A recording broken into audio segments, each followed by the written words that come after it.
ये ईरान नहीं, ईरान जिन्हें दुश्मन मानता है वो देश है। अमेरिका का साथ देने वाले देशों में ये बारूदी दृश्य दिख रहे हैं। एक दो नहीं, 7 खाड़ी देश ईरान के प्राइम टारगेट पर हैं। अमेरिकी सैनिकों की मौजूदगी अब यहाँ ईरान नहीं चाहता। ट्रंप के लिए ईरान ने ऐसी वॉर प्लानिंग की है जिसे जानकर उनका दिमाग भन्ना गया है।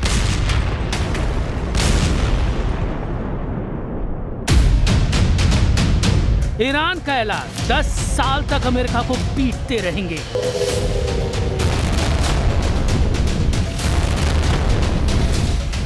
जनरल जब्बारी बोले, खाड़ी से खदेड़ेंगे, पेंटागन तक पीटेंगे। मुस्तफा का जब्बारी ट्रंप पर पड़ने लगा भारी।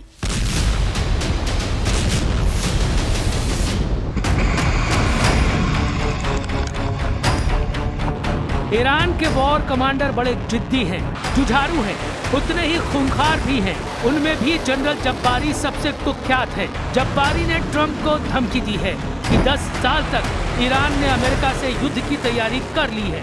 ट्रंप चाहे जितने बम बरसा ले, चाहे जितनी एयरफोर्स लगा ले, अब युद्ध में वो हावी नहीं हो पाएंगे, क्योंकि ईरान ने अभी अपने सुपर सीक्रेट हथियारों को इस्तेमाल ही नहीं किया है। जब्बारी ने दावा किया कि खाड़ी देशों में ईरान जिन हथियारों के धमाके कर रहा है वो उसकी असल ताकत का सिर्फ ट्रेलर भर है। आसमान चीरती मिसाइलें हों या फिर शाहिद और कर्रार जैसे महाविनाशकारी ड्रोन बम, ईरान के सबसे घातक हथियार के आगे कुछ भी नहीं। जब ईरानी किलर हथियार वॉर जोन में होंगे तब क्या होगा? क्या खाड़ी देशों में कयामत आ जाएगी? फिलहाल जो दृश्य है वो भी कम भयावह है। ईरानी ड्रोन का बारूदी तूफान जॉर्डन में आया हुआ है, क्योंकि यहाँ ट्रंप फोर्स का अजराक सैन्य अड्डा है, जिसे ईरान ने धुआं कर दिया है। अजराक बेस के हैंगर में ट्रंप के जितने जंगी जेट हैं, उन्हें ईरान कबाड़ बनाने लगा है। गनीमत ये रही कि ईरान की दागी 3 बैलिस्टिक मिसाइलों को जॉर्डन के डिफेंस सिस्टम ने रोक दिया, वरना ट्रंप को ऐसा झटका लगता जिससे उबरना मुश्किल हो जाता।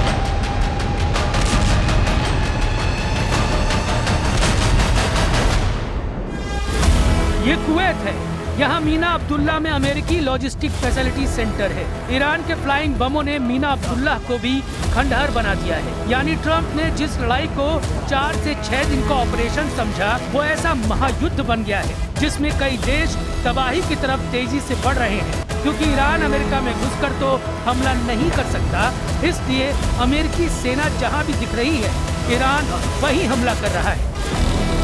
ईरान के ट्रिपल अटैक से अमेरिका परस्त 3 देशों में त्राहिमाम मच गया है। बहरीन में अमेरिका की 5th फ्लीट के मुख्यालय पर हमला हुआ है। जॉर्डन में किंग फैसल बेस पर मिसाइल फटी और कुवैत में अमेरिका का ईरान ने हथियार गोदाम उड़ा डाला है।